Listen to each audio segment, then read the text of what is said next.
So I'm going to read the next chapter of Frostheart as requested. This is chapter 27, Nothing's Changed. A ghost? Luna asked, raising an eyebrow, feeling her way down the dark spiral staircase that led through the centre of the tower. Well, they do say these ruins are haunted. Ash had been so affected by his encounter with the Crow Lady, he'd barely even registered the fact that they'd been climbing down the dank, cold stairwell for ages, spiraling round and round. It would have made him dizzy had he not been so disorientated already. Eventually their path became illuminated, flaming torches lining the walls, lighting the space for the Vulpes miners who worked down there, who now watched the children pass with startled curiosity. "What human child's doing here?" one asked.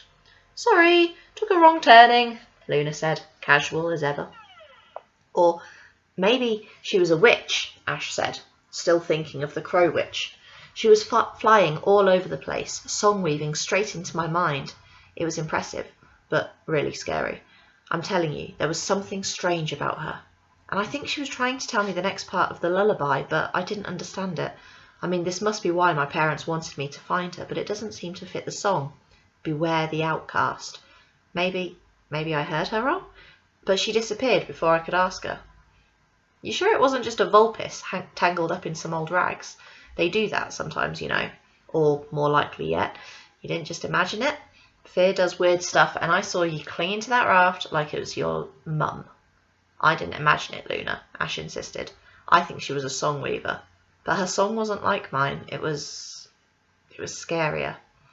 "You obviously haven't heard you sing, have you?" Luna joked. "Luna! Look, I don't know what to tell you. Let's get ourselves out of this endless stairwell, and then maybe then we can have a little think, eh?" "Or maybe it was a warning," Ash said, oblivious to Luna's suggestion, the Crow Witch's song still echoing in his mind. Fear, beware, outcast. But who was she talking about? As the two children emerged from the ancient tower, squinting and covered in dust, they found Captain Nuck and Toby waiting for them. The mop replicas were clutched in their hands, and neither looked best pleased. "And I thought we'd just got back to safety," Luna muttered to Ash under her breath. "Do you know what?" Nuck said, scowling. Ash did not know what, and he suspected he didn't really want to. "I think I may leave you both here. I'd wager these mops will do far more work than either of you two layabouts." Ash noticed that behind Nuck, at the edge of the stronghold, the Vulpes were leaping up and down and barking in a fluster about something, the other Pathfinders trying to calm them down. "Imagine meeting like this, Cap," Luna said, with mock astonishment. "You won't believe it, but it's actually a really funny story." "Oh, is that so?" Nuck asked. Ash could sense danger brewing. "Just so," Luna replied. "Tell her, Ash." No, we just, what it was we just, had to check this stairwell for safety, you know, but yes, it looks all good to us. Not a problem here, so we can get straight back to work now." "Mm-hmm. And why, may I ask, are you covered in bird poo, Ash?" asked Nuck. But as Ash gaped at the white muck that was splattered across his shoulders, the Vulpes leader rushed over. "What is meaning of this?" he yelled, tugging on Captain Nuck's arm, leading her and the others to the precipice where the agitated Vulpes were jittering around. "Deal is off! Deal is off!" he cried. Now, Nuck said.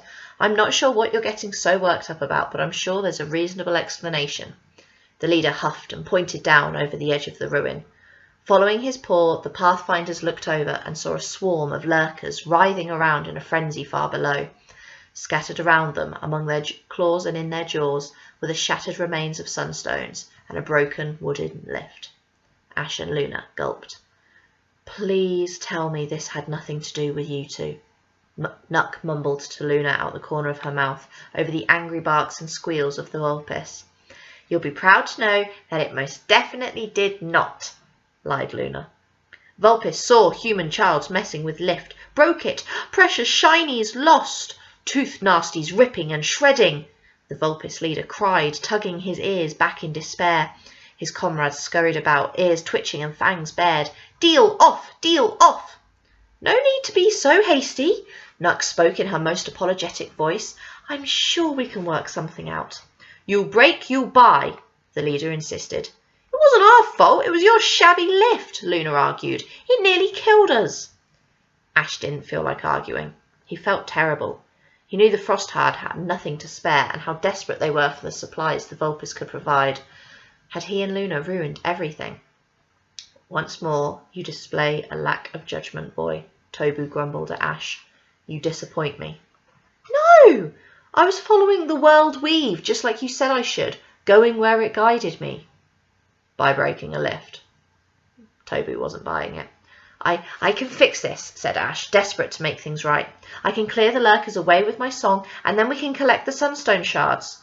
He wasn't sure he had the power to do so, but he had to try to help. "Ash, no!" Tobu ordered. But it was too late. The Vulpes had stopped their protests and were now staring at Ash with wide eyes. "Song?" the leader said. Nuck held Ash back with one arm. "Ash, my boy!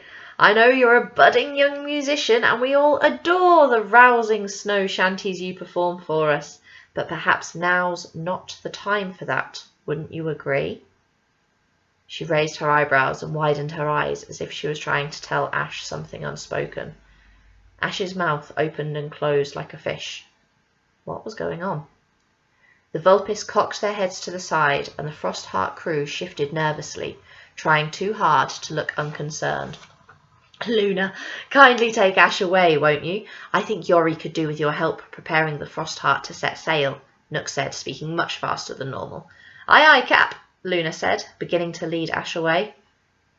"Song Weaver?" a Vulpes questioned Captain Nook. "You bring a Song Weaver here. Not welcome. Must go. You all must go," said another. "You can't sing in front of these guys, Ash. You'll blow your cover," Luna whispered in Ash's ear as she led him away. "My cover? What are you talking?" Before Ash could finish his sentence, Kaelin tore him from Luna's grasp, her teeth gritted and her eyes burning with fury. "What do you think you're doing?" she hissed. "You've ruined us all." Ash followed her gaze. "Out!" the Vulpes were barking at Captain Nook. "Get out! Not welcome!" "This has all been a great big misunderstanding. We'll be laughing about it over a deal-sealing drink tonight. Just you wait," Nook assured them. "No deal! No drink! You bring danger to us! Get out!" Kaelin growled in fury, pulling Ash away from the crowd so that they could talk without being overheard. "You've ruined this deal, and I will not let you put the crew in any more danger with your warbling." Ash's shock was replaced with annoyance, and he ripped himself from her grip. "I would never do anything to hurt them.